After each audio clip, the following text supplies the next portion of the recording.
sant leen gërëm leen ci àndandoo beeg télévision Futurs Médias xibaaru digg bëccëg yi benn waxtu moo jot bokk na li ci gën a fës mbirum guerre bi ñuy tuumal Aliou Sall ci contrat pétrolier yi El Hadj Hamidou Kassé di ministre conseiller en communication bu président de la République ne Agritrans société bi Aliou Sall moom jot na ab virement bu $250,000 téeméer ak ñeent fukk ak juróom benn million ci sunuy koppar mu di xaalis boo xam ne mu ne li ko waral mooy ab consultation ci wàllum mbay waaye nag waxul xaalis boobulee fi mu jóge lu ëpp ñetti milliards ci sunuy koppar ñu ñàkk ko muy ñuy bay soble ca diwaanu ceeb Léona ak Ndiobène Gandiol ñoom ñu ne lépp loo xam ne daal amoon nañ ko foofu le ñàkk nañ ko ndax ay jiw yu bon yu ñu leen jox dañoo jàpp ne nag yëf yi wàllum kon escroquerie daf cee am ñuy woo njiitu réew mi wala boog seenub jëwrin mu indi ci ay leeral taw yu njëkk daanu fële ca diwaanu Ziguinchor indi fa ay yàqu-yàqu yu bëree bëri ay quartier yu yëf yi laal yenn yi boo fa demee ay miir moom moo daal di fàq daanu ca stade Aline Sitoé Diatta nag lu bëri ci toiture bi dafa naaw foofule ci wàllum tàggat yaram daanaka benn fan képp moom moo des ñu sóobu ci CAN Égypte 2019 gaynde yi tey jile di amal benn séance d'entraînement waaye kenn du ko fekkee kaanu ren bi leen nag liñ ci nemmeeku mooy bëri na ay coppite ci biir xibaar yi dinañ leen wanale ak loolee lépp mbokk yi lii tënk la nes tuuti ñu yaatal ko.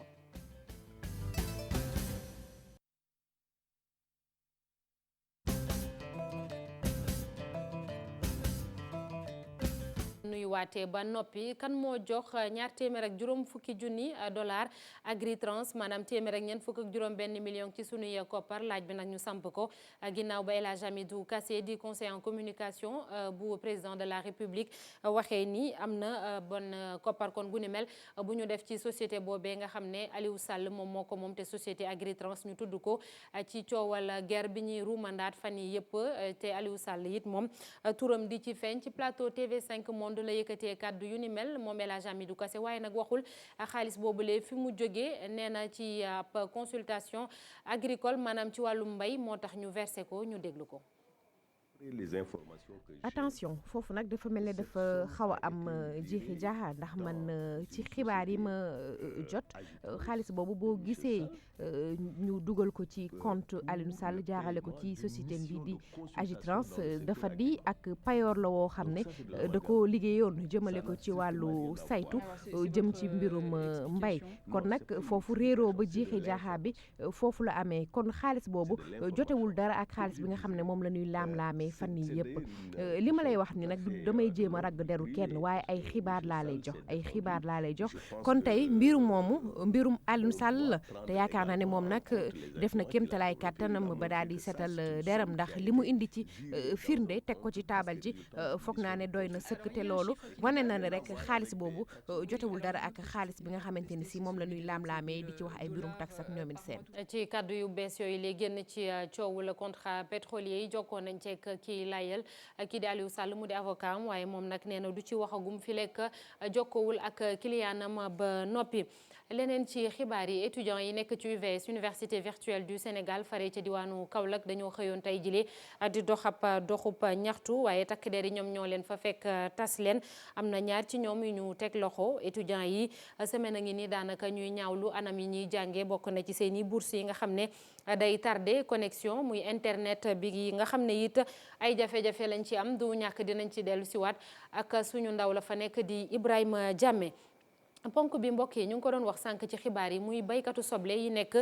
ca zone D Niayes rawatina commune yu Thiep Léona ak Ndiobène Gandiol ñoom nag dañoo mer bay futu ndax lu bëri ci seen soble soosule dafay yàqu ñu ñàkk ci ñetti milliards ci sunuy koppar ndax li ko waral mooy ay ji yu bon yu ñu leen jaay benn société bu état bu Sénégal agréé ñoom nag dañoo njort ni yëf yi mbirum njuuj njaaj daf cee làqatu ñuy laaj ñu leeralal leen ko Amadou Ka producteur la foofee ca Potou ñu déglu ko ci micro Thierno Fall.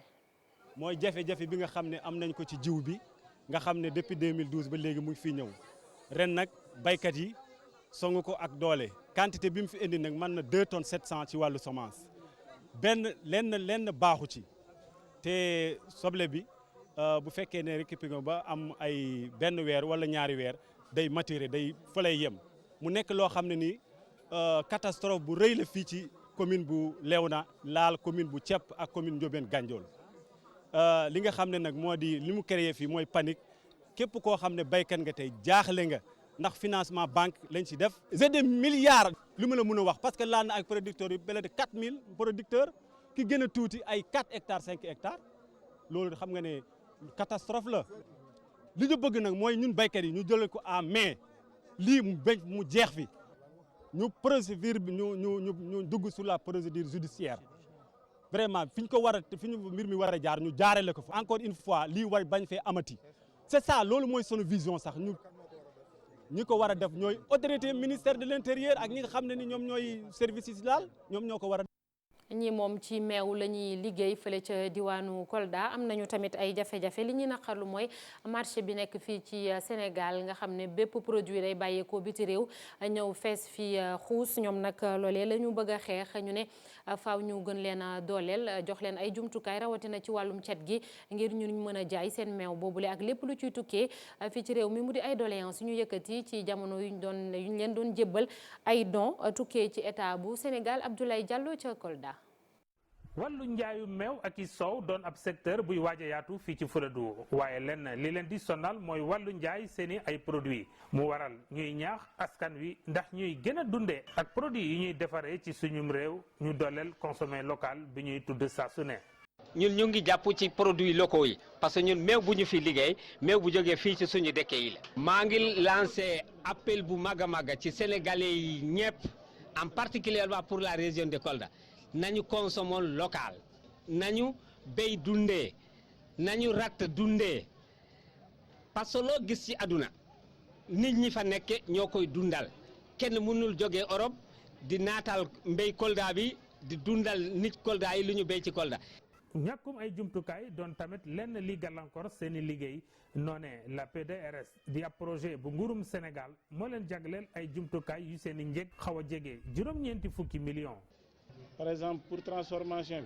bi jox leen ay pasteurisateur yi nga xam ne day am capacité 75 litres par jour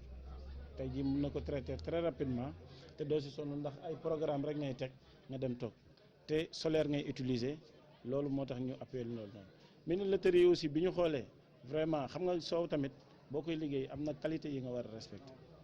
bi ñu xoolee minilaterie yu bëri dafa vétus tabax bi demeewul noonu. léegi boobu aussi dañ ko réhabiliter. bu ñu amee matériel bu mel lu ñu gis nii ñu mën a ko transformer et en même temps courant bi du ñu ci sonnal parce que matériel solaire la vraiment ñu ngi jaajëfal projet bu ñu koy def ñu ngi jaajëfal gouvernement Sénégal yëpp. yi la jumtukaay doon ay pasteurisateur ay bidon dencukaay meew ay moto ñetti roue ak i frigo congélateur soxla nañu it ñu tàggat leen ci wàllu cet ak i gën a ñoŋal seeni produits. industrie bokk na tamit ci li suqali koom-koomu réew mi vice gouverneur bu province bu Sichuan nekk fële ca Chine mi ngi gane fii ci Sénégal dem nag dafa demoon ca pôle urbain bu Diamniadio ca foofee sax la ne réewum dina financer Sénégal lu toll ci juróom-benn fukki milliards ci suñuy koppar ngir ñaareelu pàcc bu plateforme industrielle bi foofee ci Diamniadio mu di loo xam ne nag ministre bi ñu dénk wàllum développement industriel ak petites et moyennes industries Moustapha Diop di ko rafetlu mu ne yaakaar bu dekki la Moustapha Diop ñu déglu ko ci micro Seynou Thiam. Dans ce cadre que j'ai signé lors de ma visite en Chine un MOU avec le consortium. ci cadre boobu nag laa signé ci sama visite bi ma amaloon fële ci Chine ak consortium d'entreprise chinois bi di la société SRPJ ak Sogecop ngir ñu mën a tabax ñaareelu pàccu plateforme industrielle bu Diamniadio. li ñuy xayma ci koppar nag toll na juróom-ñaari fukki milliards ci suñu koppar mooy projet bi nga xam ne bii moom la ñu retenir gannaaw visitu chinois bi mu amaloon fii ci Sénégal ci digganteeg ak naatangoom di son excellence président Macky Sall. projet bi nag mën nañ jàpp ne projet prioritaire la ndaxte am na ay entreprises yu bëri yoo xam ni nar nañoo bàyyeekoo fële ci Chine ngir mën a ñëw fii nag liggéey fii ci Sénégal fii ci parc industriel bu Diamniadio. maa ngi ñaan nag ginnaaw tukkib nemmeeku bu vice gouverneur bi ñu gën a accélérer mbir yi ngir nag ci lu mu gën a gaawee ñu tàmbali liggéeyu ñaareelu pàccub lii di plateforme industrielle bu Diamniadio. ci jeexal nag maa ngi ñaan ki nga xam ne nii moom mooy directeur général bu APROSI guy gi nga xam ne nii jëmbat nañ ko suuxat ndaxte day mandargaal dëgëraayu lii di relation diggante réewum Chine ak suñum réew di Sénégal. de l'État du Sénégal et de la province de Ziguinchor. ca diwaanu Ziguinchor moom état bu Sénégal lim fan na moom mooy jël fanweeri milliards ak juróom-ñett ak juróomi téeméeri millions def ko ngir gën a ñoŋalaat lii di wàllum énergie maanaam courant ak lépp lu mu laale muy xibaar bu tukkee ci directeur général bu Sénélec moom Pape Demba bi tey ay kàddoom Boubacar Diassi ak Lamine Mandiang ñoo ko taataan. ñu génn bu njëkk ñu ne nag dañuy ñëw fu nga xamante ne nii le réseau déployé gu fa complètement et loolu bu ñu xoolee gis Ziguinchor fu mu toll nii mu nekk centre bi nga xam ne moo gën a rëy la région sud ñu ne kon boog suñu génn bu njëkk foofu lañ koy defee ndaxte aujourd'hui état lu mu fi bëgg a def comme investissement toll na si 38,5 milliards gis ngeen poste bi nii nekk si ginnaaw nekk na poste bu central boo xam ne ëllëg si biir dina mun a jël toute la zone sud et gis ngeen nuñ ko defaree def nañ ko ba def si sax ay réserve yoo xam ne ak nu dëkk bi di màggee du ñu amaat problème donc loolu moo taxoon Ziguinchor nekk étape boo xam ne la zone sud dañu fi waroon njëkk a ñëw ndax potentiel économique yu fi am ak ndax zone bi nu muy yokkoo ak aussi projet yi nga xam ne buñ ko defee dinañ jël léegi zone bi yëpp dugal ko ci réseau bi ñuy am même courant que Dakar même fréquence que Dakar loolu moo taxoon suñu génn tey bi mu amoon importance pour ñu njëkkee ko fii nii ci Ziguinchor. fii ci Ndakaaru ministre bi ñu dénk dëkkuwaay ak cetal réew mi moom nag démb ci guddi ci avenue Blaise Diagne la gonto ànd ak takk der yi ak ñi nga xamante ni mooy ak ki nga xam ne mooy préfet bu Ndakaaru loolee lépp ngir fexe ba yaatal mbedd yi lépp lu fa nekkoon di ko gàllankoor ñu teggi ko fa moom Abdou Karim Fofana nag ne jamono ji jot na ñu liggéey bu baax a baax ak maire yi ñoom ñu def ci seenu wàll te bés yi di ñëw dina am yeneen diwaan yu ñu fas yéene yaatal liggéey bu ni mel Mouhamadou Lamine Ndiaye mu nga foon ak Youssou Ba. si booru waxtu ñaar fukk ak ñett fii si avenue Blaise Diagne équipe yu juróom benn fukk ak juróom policier ak juróom benn fukk écovigile di teggi lépp luy taabal ak mbalit lu jëmee si poste Médine jëm marché Tilène ab opération désencombrement bu mat bu ministre bi yor wàllum urbanisme tëral si ñeenti poñ. table yi nga xam ne avenue Blaise Diagne moo fi nekk maanaam marché bi ñi nga xamante ne dañu am ay jaayukaay ñu luwe leen ko mais bu dañuy weesu loolu jël ay table teg ko ba ci trottoir bi fa muy jeexee. mbir mi ci ñeenti pàcc lañ ko def dañuy désencombrer maanaam dindi xat-xat yi. bu ñu paree ñu nettoyer maanaam setal bu ñu paree ñu fexe teg fa ay plante wala yu demee noonu gis ngeen ne sànq am na camion bu andi ay bac yu mag yoo xamante ne nit sax mënu ko wàccee yoo xam ne ay fleur lañ ci teg pour bañ nit ñi di fa réinstallé waat waaye bu ëllëgee di ngeen gis tamit ñu jël ay écovigile yu ànd ak ay policiers yoo xam ne dañuy surveiller zone yi ngir lu fi am ñu mën ñu ko signaler. ñi dëkkee si boor boobee di rafetlu lu ni mel te ñaan autorité yi ñu gën si farlu. acte bi nga xam ne def nañ ko muy acte boo xam ne ñu ngi ko doon xaar depuis mais suivi bi mooy sunu problème dañuy tàmbali dara 2 mois 3 mois ñu tegaat lépp ci suuf. ñun ñu fi dëkk juddoo fi màggee fi ñun lii kontaan nañ si parce que nit ñun mënuñu ko dindil suñu bopp wante comme que ñoom nag ñoom ñi nga xam ne ñoom ñoo dëkk bi ñun mën nañ leen si jàppale parce que Blaise Diagne lii rafetul du dëgg du yoon. koo wax mu naan la damay daan sama doole. jëwriñ bi yor wàllum dëkkuwaay jàpp ni municipalité yi maanaam maire yi tamit am nañ si wàll si liggéey bi. man du ma xalab maire yi parce que suñuy partenaire lañ te bëgg nañ mbir yi baax mën na am rek dafa am ay habitude yoo xamante ne daf fi yàgg maanaam di bàyyi nit ñi di jéggi tali yi di teg fu ñu warul teg état tamit am na ci responsabilité parce que mënoon nañ ci teel a jóg mais tey jii mairie bi gis ngeen semaine bii rek ku mel ni Bamba Fall invité na ma ci benn combat de lutte bu ñu ko tuddee mais bañ fa demee du loolu rek lañ waxtaanee boobu ba léegi ñu ngi gisee ngir nu ñu mën a lijjantee problème bi. avenue Blaise Diagne set wecc jëwriñ bi toogal gouvernement bi di xamle it ni yeneen doxalin yu ni mel ñu ngi ñëw fii yeeg ay fan. Mbawpal ci banlieue bu Ndakaaru ñoom nag li leen la jël 8 mooy pollution lépp lu bon moo xam dafay xeeñ wala luy tukkee ci ICS wala boog sax nag ci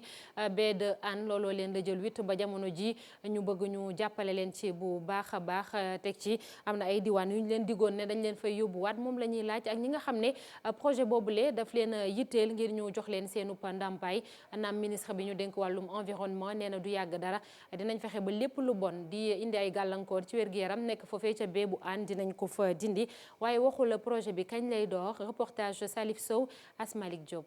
Petit Mbawpal quartier bile ñu dëkk ak ICS ñoom nee ñu usine bi day génn ay tooke mënatuñu. On peut plus supporter ça.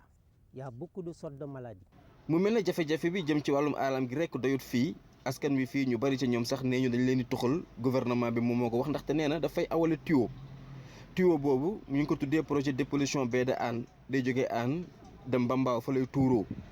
askan wi sax bañut waaye nee na seenum ndàmpaay ñoom ñëpp jotaguñu. ñu ngi waaj a ñëw toj kër yi assainissement bi ngay gis ni muy restauration tali ñun mën nañ leen may ñu toj jaarale seen tali mais cadre projet baie de Hann bi nga xamante ne centre d'aspiration bi nga xamante ne moom mooy fi war a am pour mu xëcc ndox yu salte yëpp loolu duñ ko nangu mu am fii tant que fay ñu ñëpp. leneen li nga xamante ni ñoom la ñuy xeex ñoom mooy ay dëkkuwaay yoo xamante ni mënees nañ leen koo jox ci biir diwaanu Mbao ba léegi ndaxte am na fi ñuy woowee forêt classée de Mbao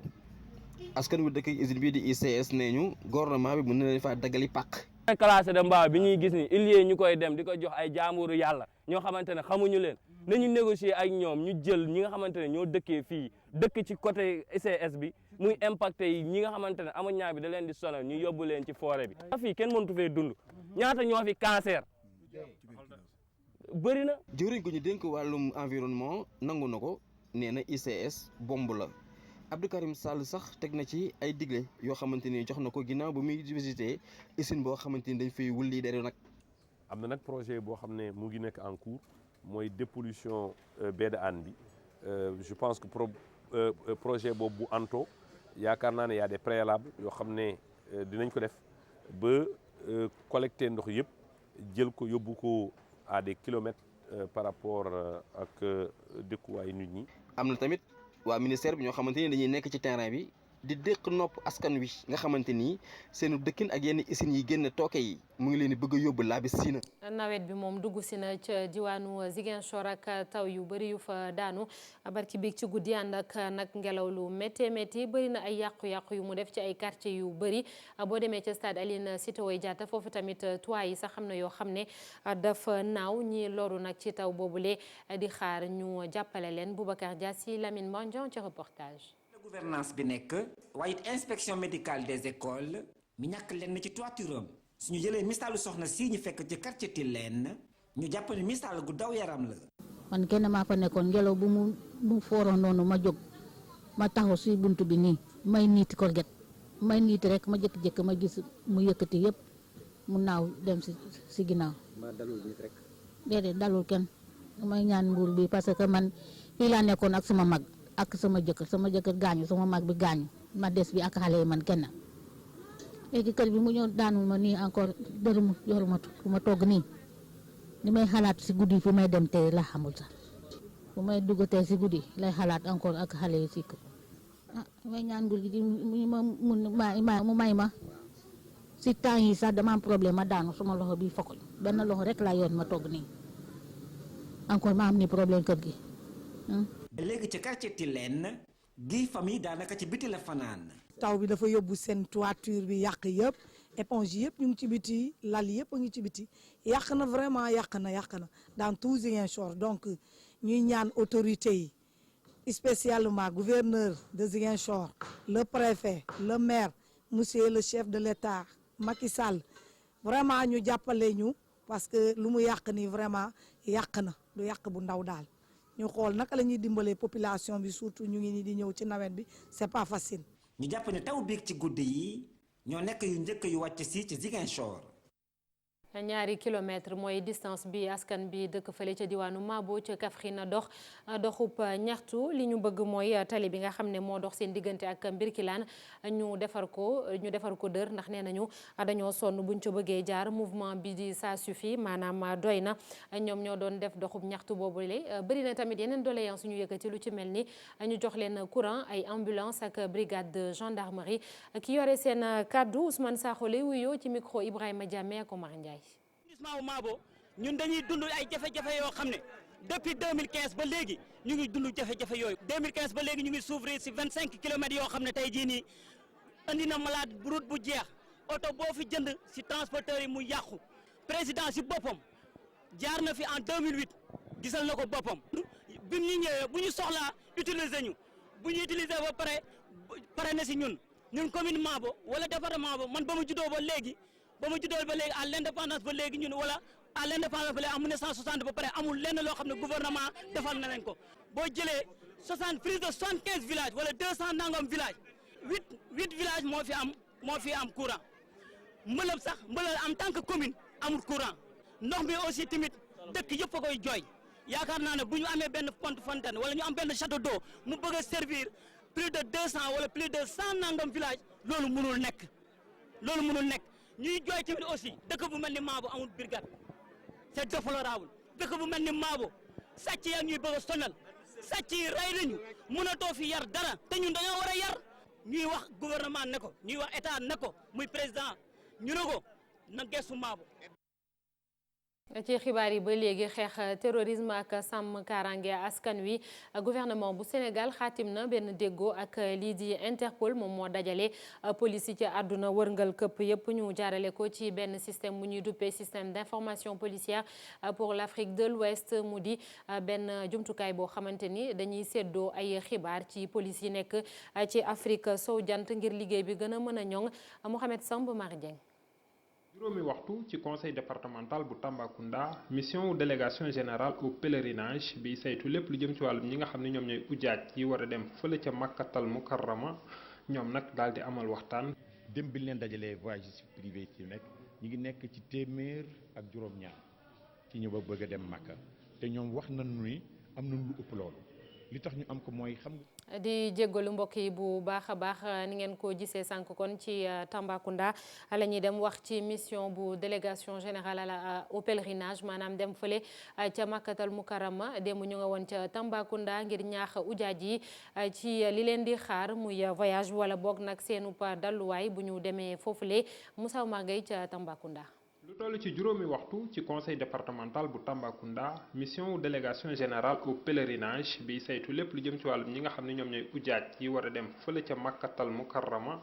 ñoom nag daal di amal waxtaan. dem bi leen dajalee voyages privés ci nekk ñu ngi nekk ci téeméer ak juróom-ñaar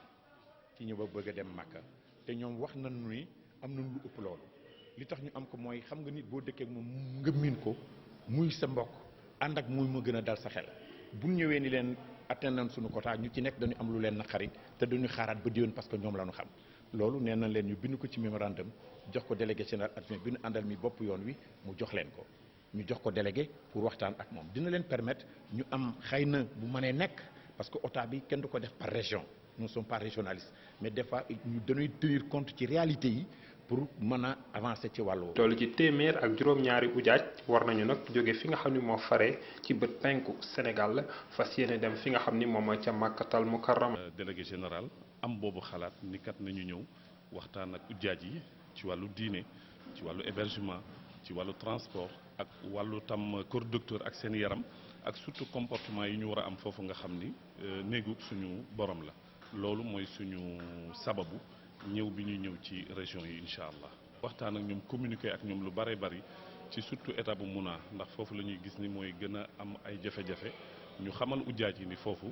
dañ fa dem ngir toroxlu. ñi fi ne bëgg nañu daal ñu jàppale leen ci benn antenne boo xam ni dana tax ëllëg si biir voyagistes privés yi fi nekk bu feesee wala mu am yeneen i bëgg-bëgg ak ay jiixi jaaxa yu leen dikkal ñu am kenn koo xam ni moom la ñuy jokkool fii ci Tamba ak li ko wër. ñu wéy ci cosaan ak aada ak association Sembène Ousmane di waajal bu baax a baax colloque international bu njëkk bi ñu nar a amal ni ki ëllëg aljuma mu ji ab xew-xew boo xam ne dañ ciy sargal bu baax a baax cinéaste bi delluwaat ci lépp lu mu def muy ci wàllum cinéma wala boog ci wàllum bind association Sembène Ousmane doon jàkkaarloog taskatu xabaar yi démb ci teewaayu Kumba Amadou ak Thierno Laurent Mendy. Gelawaar xala wala sax monda bi Ousmane Sembène li mu xaatim bari na giru dundam bindkat bi jagleel ko xeexal ñi amul baat. Sembène li mu xeex yépp mooy ñu jox africain gëddaam jox gëdd africain bokkul ne 1960 ñu ne léegi yéen a moom seen bopp. ni ñu gën a gëstu pour xam ndax Sembène bi mu gaañoo ba léegi ak bi muy dund li mu doon wax waa Afrique di ko wax àdduna bi yépp commencé ko ci Sénégal est-ce que loolu jar na ñu gëstuwaat ci est-ce que loolu jar na ñu xoolaat ban daraja la Sembène Ousmane am ak lan la Sembène Ousmane indi nit ku ñuul. ci bile colloque association Sembène Ousmane fas yéene gën a wane li bindkat bi ak sénégalais yi rawatina ndaw yi ko xamul. ci projet mi benn bi mi ngi tudd l'école du soir bëgg nañ def ay ciné club bëgg nañ dem ci école yi bëgg nañ waxtaan ak gone yi. pour que ñu mën a xam aussi Sembène Ousmane kan la. danañ projeté benn film boo xam ne bi ñu bëri gisuñu ko mooy Alburax muy court métrage bu neex a neex du ma jox leneen da ngay ñëw saraan ko daañu projeté aussi li ma wax léegi ci li Sembène doon wax ci moom ci boppam te daañu projeté aussi ci centre culturel français samedi bu 18h30 passé daañu projeté La Noire 2 ci version boo xam ne bi moo gën a baax version yi nga xaman ci kii bi. ñi di yëngu ci wàllum caada di ñaan autorité yi ñu gën a jox gëdd li fi Ousmane Sembène bàyyi. bind nañ ñu bëree waxuma ne kenn faale wuñ de yónnee nañu ay lettres ñu bëree ñoo xam ne ñii yaakaar na ne tey jii bu ñu leen bindee dañu tontu ne mën nañu wala mënuñu njiite réew mi ci la bokk waa francophonie ci lañ bokk te mbokkeel gi nga xam ne ñu mbokk nañ ko ñooñu war naa tax bu ñu def lu mel nii ñu jàppale ñu ci. 21 jàpp 22 fan ci weeru juin bi ñu nekk ñu nar a amal premier colloque bu association Ousmane Sembène li ñu ci jublu mooy gën a ñoŋal liggéeyu cinéaste bi. ñu des ci loolu ba léegi ak le dernier rivage nekk benn pièce de théâtre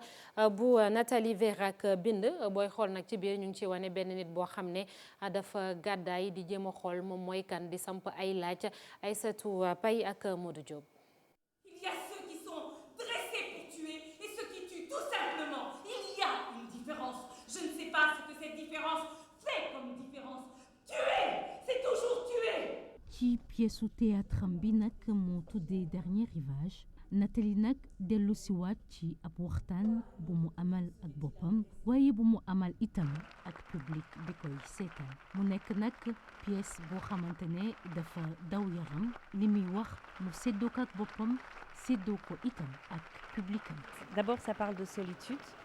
qui on est quand on est homeless. wéetaay lay wax wéetaay boo xam ne nag nit ki daf koy dund mu nekk nag lu naqari ci biir xolam ba nga xam ne nag du ko mën a wax kenn moom nag daf ciy souffrir bu baax mu nekk nag ay jafe-jafe àdduna yu nga xam ni daf ko jànkonteel waaye tamit ak yeneen solitude bi nag booy xool personnage bi benn xale soldat la moo ko dund dafay dem sax ba wéetaay bi daf koy daati imaginer loo ay fantôme daf koy daati def muy imaginer mel ni nag dafa am ay fantôme yu ko wër. De sa vie passée. Voilà, c'est un texte qui m'a beaucoup touchée. mu nekk nag pièce de théâtre boo xamante ne laal na xolu ñi ko seetaan si woon. film bi nag dafa daw yaram ba pare day laal xol gis nañu ni loolee nag moo nekkoon objectifu Nathalie. Nathalie nag daf ñu yóbbu waat ci suñu biir ci li nga xam ne nag moom la ñu mën a yëkk mu nekk suñu émotion.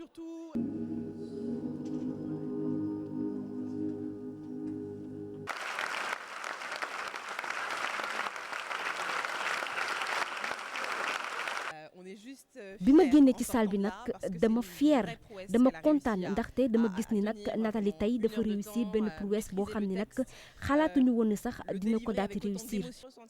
yëg naa loo xam ne tey mënuma ko wax ci biir film bi dem na ba ci yenn passage yi dama ci gis sama bopp surtout fu ñuy waxee ci nature humaine. bu ñu waxee théâtre faw suñu xel dem ci Jacqueline Scott Lemoine mu jël pièce bi nag jagleel ko ko. La pièce lui est dédiée. pièce bi nag dama ko dédié Jacqueline Scott Lemoine parce que dama jàpp ni rek li ma ko promettre la woon tey jii nii su ma taxawee fii sama xol day tooy bu baax dama yëkkati sama bopp xool asamaan bi sama xel bi yëpp dem ci moom moo tax nag pièce bi moom laa ko jagleel. ñaar fukki at ak juróom-ñaar a ngi nii Nathalie Vérac di def théâtre ci atum 2003 ñëwoon na fi joué benn pièce bu ñuy wax Oedipe de Sophocle mu dellu siwaat nag te nag xalaatu yem ci benn bile. jërëjëf Aïssatou Paye ñu woy ci tàggat yaram ak CAN Égypte 2019 daanaka benn fan képp moom moo ci des ëllëg lay commencé gaynde yi tey jile di amal benn entraînement à huis clos maanaam dinañ tàggatu te kenn du ko fekkee seen match bu njëkk nag dimanche lay doon bu juróomi waxtu jotee seen digg ak Tanzanie. CAN bu ren bile bëri na ay coppite yuñ ci nemmeeku équipe bi fukk ak juróom benn lañ woon waaye ren ñaar fukk ak ñeent te ku jël raw gàddu gi it liñ lay jox dafay gën a takku ak li ñuy duppee VAR muy arbitrage par vidéo assistance dinañ ko tàmbalee dugal ci quart de finale yi Cheikh Sadibou Diarra di dellu si ci loolu lépp. Coupe d'Afrique des Nations 2019 bi dina doon lu yomb ta fàtte ndax ca Égypte ñaar fukk ak ñeenti équipe nationale ñoo cay jongante loolu di guleet ci compétition bi su moyee Éthiopie Soudan Congo ak Zambie ñi mës a jël CAN yëpp dinañ fa daje ñu nekk Cameroun bi yor raaya ji Côte d'Ivoire Nigéria Égypte Maroc Algérie Tunisie Ghana ñi nar a xëccoo raaya gi ren ak Sénégal mi jiitu ci classement FIBA bi fii ci Afrique ñoom ñëpp am benn adversaire di tàngoor bi am jamono ji ci Égypte ak température yi nekk diggante 35 ak 38 degré waa CAF yi dañoo mujjee topp ndigalu FIFA ñuy amal ñaari taxaw naan ndox ci biir match yi ñu jàpp leen diggante 30e ak 75e minute bi te mën a egg ba ci ñetti simili bu ci nekk CAF mi dugal utilisation VAR ci CAN bi bu ñu tolloo ci quart de finale yi muy gulee tamit yokk na limu koppar yi mu nar a jox ki jël raaya bi dëkk boobu dina jot lu toll ci $2 milliards 630 millions francs CFA ginnaaw bi mu jotee 350 millions francs CFA yi dëkk yi bokk yépp ci CAN bi di jot. ñu egseeg yéen léegi ci ponk bu mujj ci xibaar yi li ci yéenekaay yi ñu ànd ceeg Mamadou Mouhamed Ndiaye. jërë ngeen jëf El Hadji Amidou Kassé li mu wax l'Observateur nee nañu bu doon football la ñu ne marqué na but contre son camp ubbil yéenekaay bi coowal pétrole bi jolle waa BBC ne Frank Timis wersaloon na Aliou Sall xaalis ci compte Agritrans la ko dugal mu di société boo xam ne Aliou Sall moo ko moom dénk ko Abdoulaye Timbo ngir mu di ko doxal xibaar boobee bi mu jibee yéenekaay bi ne nañu Abdoulaye Timbo moo njëkk a jóg weddi ko ne moom musuta yëg xaalis bu Frank Timis wersal Aliou Sall ci Agritrans Aliou Sall ci boppam it def na fi conférence de presse weddi versement bu ni mel ba xam le ne musuta am te képp koo xam ne yor nga lu koy firndeel na nga ko génne journal bi nañu ñoom ñaar mu di Aliou Sall ak Abdoulaye Timbo ba ñu bokkee weddi xibaar bi ñu bari ci askan wi tàmbali woon nañ leen a gëm waaye El Hadji Amidou Kassé ministre conseil en communication ca présidence de la république yàq na lépp ne tugal la dem toog ci télévision tubaab yi di TV5 caméra ya tàkk tim ko muy wax ci pétrole bi fa la waxee lu ne weng ndax wax na ba dëggal ne Frank Timis versé na lu jege 125 millions ci compte Agritrans ngir Aliou Sall waaye xaalis boobee xaalis la bu ñu fay Aliou Sall ngir ab mission consultation bu mu leen foloon ci wàllu mbay mi